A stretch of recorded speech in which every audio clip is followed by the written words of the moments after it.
ನಾವು ನಿನ್ನೆ, ಇಂದು ಮತ್ತು ನಾಳೆ ಸಮಸ್ಯೆಗಳು ಸಮರ್ಥವಾಗಿ ಎದುರಿಸಿದಾಗ ನಮ್ಮ ಆಂತರಿಕ ಶಕ್ತಿ ಬಲಗೊಳ್ಳುವುದು, ಬುದ್ಧಿ ಬೆಳೆಯುವುದು, ಹೃದಯ ಮೃದುವಾಗುವುದು. ಆಗ ನಾವು ಪರಿಪೂರ್ಣರಾಗುತ್ತೇವೆ. ಅದರಿಂದಾಗಿ ನಾವು ಜೀವನದ ದೈನಂದಿನ ಕಾರ್ಯಕ್ರಮಗಳಿಂದ ಹಿಮ್ಮೆಟ್ಟದೆ, ಕುಗ್ಗದೆ ಮುನ್ನಡೆಯೋಣ. ಕಾರಣವಾಗಿ ಚಿಂತಿಸದೆ, ಬೇರೆಯವರ ಜೊತೆ ಹೋಲಿಸಿಕೊಂಡು ಕೊರಗದೆ ಬದುಕಬೇಕು. ಜೀವನವನ್ನು ಮತ್ತಷ್ಟು ಚೇತೋಹಾರಿಯಾಗಿ ಮಾಡಿಕೊಳ್ಳಲು ಸಕಾರಾತ್ಮಕ ಮನೋಭಾವ ಹೊಂದಿ ಬದುಕುವುದಕ್ಕೆ ಮಹತ್ವ ಕೊಡೋಣ. ತಮ್ಮನ್ನು ಮತ್ತು ತಮ್ಮ ಜೀವನವನ್ನು ಇರುವ ರೀತಿಯಲ್ಲಿ ಒಪ್ಪಿಕೊಂಡು ಬಹುಪಾಲು ಜನರು ಜೀವಿಸುತ್ತಿದ್ದಾರೆ. ಅದರ ಬಗ್ಗೆ ಚಿಂತಿಸದೆ ದೇವರ ಮೇಲೆ ಭಾರ ಹಾಕಿ ಜೀವನ ಸಾಗಿಸುತ್ತಾ ಇತರರೊಡನೆ ನಮ್ಮನ್ನು ಹೋಲಿಸಿಕೊಳ್ಳದೆ ಇದ್ದುದರಲ್ಲಿಯೇ ತೃಪ್ತಿಪಟ್ಟುಕೊಂಡು ಬದುಕುವುದು ಮನಸ್ಸಿನ ಸಮಾಧಾನ ಕೆಡೆ ಮಾಡಿಕೊಡುತ್ತದೆ. ಹಿಂದಿನ ಕಹಿ ನೆನಪುಗಳನ್ನು ಮರೆತು ಜೀವನ ಮಾಡುವುದರಲ್ಲಿ ಶ್ರೇಯಸ್ಸಿದೆ. ನಮ್ಮ ಕಷ್ಟಗಳು ನಮ್ಮನ್ನು ಹೆಚ್ಚು ಮಾನವರನ್ನಾಗಿ ಮಾಡುತ್ತವೆ. ಅದು ಮನಸ್ಸಿಗೆ ಶಾಂತಿಯನ್ನು ದೊರಕಿಸಿಕೊಡುತ್ತದೆ. ಅಂತಹ ಜೀವನವನ್ನು ನಾವೆಲ್ಲ ಎದುರು ನೋಡುತ್ತೇವೆ. ಜೀವನದಲ್ಲಿ ಜಗತ್ತನ್ನು ನಮ್ಮನ್ನೊಳಗೊಂಡಂತೆ ಅದರಲ್ಲಿ ಜೀವಿಸುವ ಜನರನ್ನು ಎದುರಿಸಿ ಮನಸ್ಸಿನ ಸ್ಥಿಮಿತವನ್ನು ಕಾಯ್ದುಕೊಂಡು ಬದುಕುವುದು ಒಂದು ಸಾಹಸವೇ ಸರಿ. ದೈನಂದಿನ ಜೀವನದಲ್ಲಿ ನಡೆಯುವ ಘಟನೆಗಳ ಮೇಲೆ ನಮ್ಮ ನಿಯಂತ್ರಣವಿಲ್ಲದಿರುವ ಕಾರಣ ಅವುಗಳೆಲ್ಲ ಯಾವುದೋ ಒಂದು ಕಾರಣಕ್ಕಾಗಿ ಜರುಗುತ್ತಿವೆ ಎಂಬ ಸಮಾಧಾನ ಪಡೆಯುತ್ತೇವೆ. ಅಂತಹ ಸಂದರ್ಭಗಳಲ್ಲಿ ನಾವು ಮಾಡುವ ತಪ್ಪುಗಳಿಂದ ಪಾಠ ಕಲಿತು ಮುಂದೆ ಅಂತಹ ಘಟನೆಗಳ ಬಗ್ಗೆ ಹೆಚ್ಚು ಎಚ್ಚರ ವಹಿಸುತ್ತೇವೆ. ಅದರಿಂದ ದೊರಕಿದ ಅನುಭವ ನಮ್ಮ ಜೀವನದಲ್ಲಿ ಬದಲಾವಣೆಗಳನ್ನು ತಂದು ನಮ್ಮ ಬೆಳವಣಿಗೆಗೆ ಸಹಕಾರಿ. ನಮ್ಮ ಜೀವನದಲ್ಲಿ ಒಮ್ಮಿಲ್ಲೊಮ್ಮೆ ಕಳೆದುಕೊಳ್ಳುವುದು ಸಾಮಾನ್ಯ. ಅದು ನಮ್ಮ ಜೀವನದ ಮೇಲೆ ಪ್ರಭಾವ ಬೀರುತ್ತದೆ. ತುಂಬಲು ಬಾರದಂತಹ ನಷ್ಟದಿಂದ, ಪ್ರೀತಿ ಪಾತ್ರರಾದ ಬಂಧು ಬಳಗದವರ ಸಾವಿನಿಂದ ದುಃಖಿತರಾಗಿ ಬಸವಳಿದು ಹೋಗುತ್ತೇವೆ. ಅದು ನಮ್ಮ ಕಳೆದು ಹೋದ ದಿನಗಳ ಭಾಗವಾಗಿ ಪರಿಣಮಿಸುತ್ತದೆ. ಹೀಗೆ ಕಳೆದುಕೊಳ್ಳುವ ಘಟನೆಗಳಿಂದ ಯಾರೂ ಹೊರತಲ್ಲ. ಅಂತಹ ಘಟನೆಗಳು ಜೀವನದ ಅವಿಭಾಜ್ಯ ಅಂಗವಾಗಿದ್ದು, ಕಳೆದುಕೊಳ್ಳುವುದರಿಂದ ಆದ ನಷ್ಟವನ್ನು ಕಾಲವೇ ಮರೆಸುತ್ತದೆ. ಆದ್ದರಿಂದ ಚೇತರಿಸಿಕೊಂಡು ಸಮಾಧಾನವನ್ನು ದೊರಕಿಸಿಕೊಳ್ಳುವ ಪ್ರಯತ್ನ ಮಾಡಿ ಅದಕ್ಕೆ ಹೊಂದಿಕೊಳ್ಳುತ್ತೇವೆ. ಜೀವನದಲ್ಲಿ ನಾವು ಹೊಂದಿರುವ ನಂಬುಗೆ, ಶಾಂತಿ, ಸಮಾಧಾನ ಕೆಡೆ ಮಾಡಿಕೊಡುತ್ತದೆ.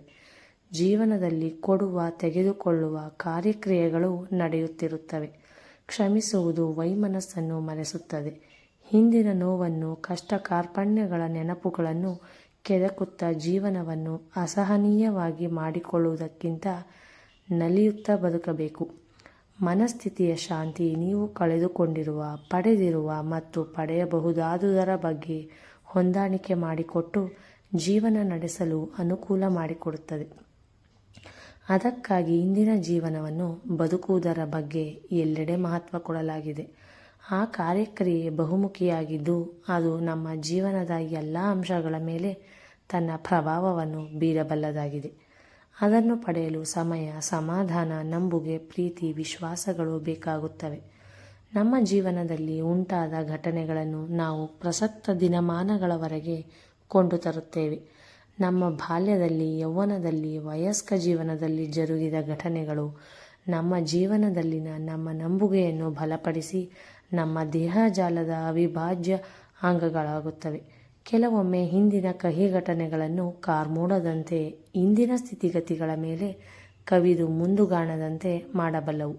ನಮ್ಮ ನೋವು, ಭಯ ಮತ್ತು ಚಿಂತೆ ಮನಸ್ಸಿನಲ್ಲಿ ಇರಿಸುಮುರಿಸುನ್ನುಂಟು ಮಾಡಿ ಹೃದಯದಲ್ಲಿ ಜೀವನದ ಬಗ್ಗೆ ಅಪನಂಬುಗೆಯನ್ನು ಉದ್ದೇಪಿಸಬಹುದು. ಅನೇಕ ಅನಿರೀಕ್ಷಿತ ತಾಣಗಳಿಂದ ಸಹಾಯ ದೊರೆತು ಜೀವನವನ್ನು ಮುಂದುವರಿಯುವಂತೆ ಮಾಡುತ್ತದೆ. ಹಳೆಯದನ್ನೇ ಕೆದಕುತ್ತಾ ಹೆಚ್ಚು ಕಾಲ ಹರಣ ಮಾಡುವುದರಲ್ಲಿ ಅರ್ಥವಿಲ್ಲ. ಆ ಘಟನೆಗಳು ನಮ್ಮ ಜೀವನದ ಮೇಲೆ ಯಾವ ರೀತಿ ಪರಿಣಾಮವನ್ನುಂಟು ಮಾಡಿವೆ ಎಂಬುದನ್ನು ಅರ್ಥ ಮಾಡಿಕೊಂಡು ಮುನ್ನಡೆದು ಇಂದಿನದನ್ನು ಎದುರಿಸಲು ಸಿದ್ಧರಾಗಿ ಬರಲಿರುವುದನ್ನು ಕಾಣಲು ಸಿದ್ಧರಾಗಬೇಕು. ಅನೇಕರು ತಮ್ಮ ಹಿಂದಿನದನ್ನು ಪದೇ ಪದೇ ಮೆಲುಕು ಹಾಕುತ್ತಾ ಬರಲಿರುವುದರ ಬಗ್ಗೆ ಭಯಪಡುತ್ತಾ ಇಂದಿನ ಸಂತೋಷದ ಕ್ಷಣಗಳನ್ನು ಅನುಭವಿಸದೆ ದಿನ ಕಳೆಯುತ್ತಾರೆ.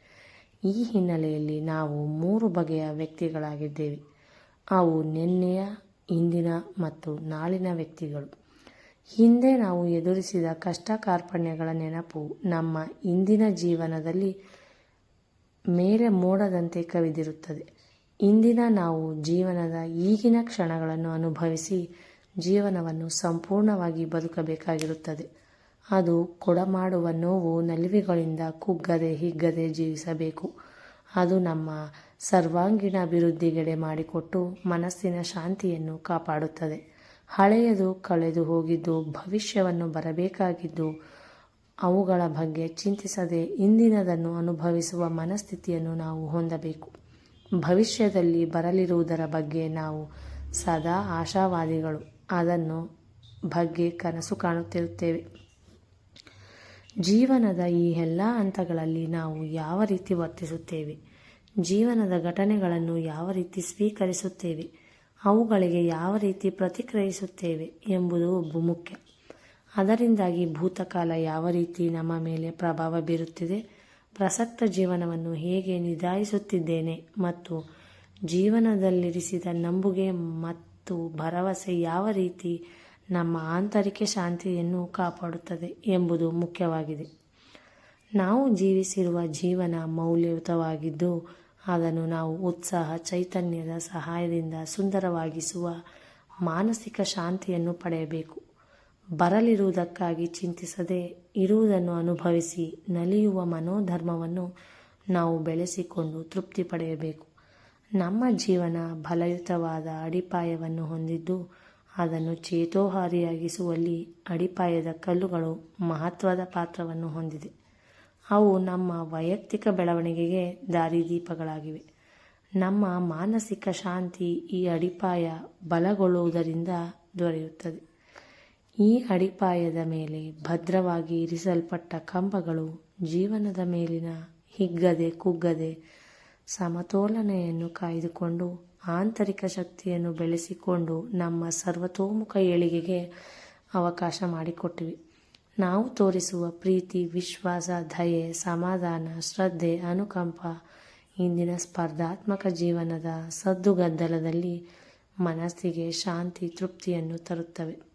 ಇಂದು ಜೀವನ ನಮ್ಮ ಮೇಲೆ ಹೇರುತ್ತಿರುವ ಒತ್ತಡ, ಜವಾಬ್ದಾರಿ, ನಮ್ಮ ನಿಯಂತ್ರಣಕ್ಕೆ ಮೀರಿದ ಘಟನೆಗಳಿಂದ ವಿಚಲಿತರಾಗದೆ ಅವುಗಳನ್ನು ಕೊಡಕೊಳ್ಳುವ ಮನೋಭಾವದಿಂದ ಸ್ವೀಕರಿಸಿ ಮನಸ್ಥಿತಿಯ ಸಮತೋಲನೆಯನ್ನು ಕಾಯ್ದುಕೊಳ್ಳಬೇಕು.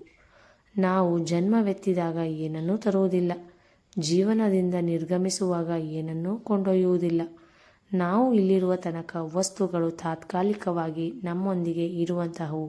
ಅವುಗಳನ್ನು ಕಳೆದುಕೊಂಡಾಗ ನೋವು, ಕೋಪ, ಕಳವಳದಿಂದ ವಿಚಲಿತರಾಗದೆ ಇರಬೇಕಾಗುತ್ತದೆ. ನಾವು ಹೊಂದುವ ನಷ್ಟ ಬೇರೆ ಬೇರೆ ತೆರನಾಗಿರುತ್ತದೆ. ಪ್ರೀತಿಪಾತ್ರರ ಸಾವು, ಕಾಯಿಲೆ, ನಿರುದ್ಯೋಗ, ವೈವಾಹಿಕ ಜೀವನದಲ್ಲಿನ ಕವಲುಗಳು,